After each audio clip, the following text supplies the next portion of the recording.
L'Escola Candela de Valls acollirà durant les festes de Nadal una nova edició, la quarta del casal lingüístic adreçat a alumnes nouvinguts dels centres escolars de Valls d'entre 6 i 12 anys.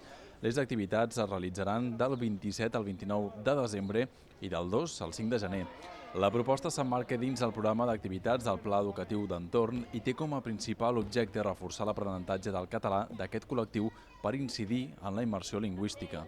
És un casal lingüístic que no s'ofereix a tota la ciutadania, sinó que des de la regidoria el que fem és parlar amb els centres educatius. Els centres educatius detecten els nens i nenes que tenen la necessitat de participar en aquest casal perquè tenen més dificultats per parlar en llengua catalana i llavors el que fem és reunir tots aquests nens de procedències molt diverses uns dies en aquest casal i evidentment la llengua vehicular de tots ells, la llengua de cohesió és el català.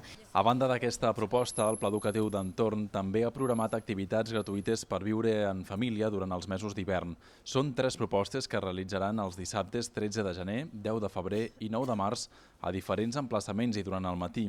Seran un taller de reaprofitament de dolços, un que vincularà dona i ciència i un tercer que tindrà com a objectiu incidir en la diversitat. Estan pensats com un reforç educatiu.